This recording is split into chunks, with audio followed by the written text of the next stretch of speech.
Let's learn about the Reading D indicator. This one involves the development of characters, ideas, and events. Look at the rubric up above. Look at the key words in the proficient column.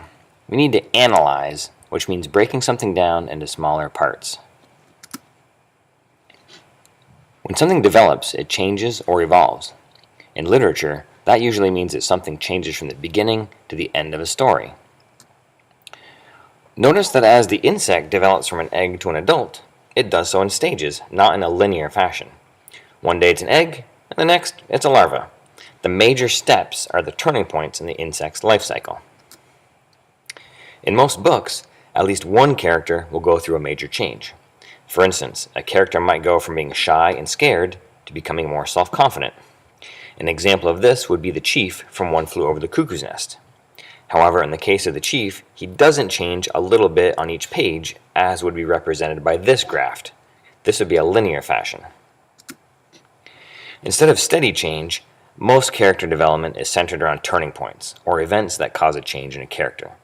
This would be represented by the graph above, where the events cause a rapid change, after which the character stays at that level until the next turning point. This is like the stages in the insect's life cycle from the earlier slides. Here's a character development chart plotting some, but not all, of Chief Bromden's turning points from One Flew Over the Cuckoo's Nest. Notice that the chief is kind of scared, shy, and then he first meets McMurphy.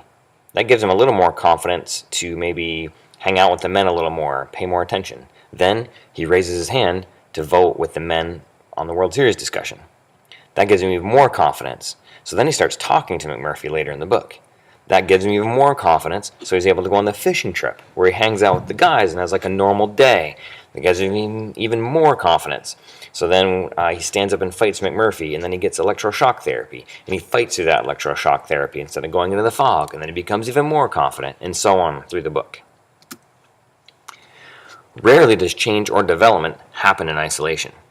Notice that each of the turning points in the previous graph was an event in the story. The event that changed Chief Bromden and then further prompted development of one of the motifs. For instance, when the chief votes, then he stops hiding from his fears, which makes him come out of the fog, symbolizing his confidence. So the event, the vote, changes the character, which then furthers an idea, the motif. So the chief becomes more confident, which helps the fog lift, which changes him more and makes him more able to laugh and interact. So now think of your book. What changes occur? How do the characters, ideas, or events develop? How are they connected? Focus on the turning points, and then you won't get turned around.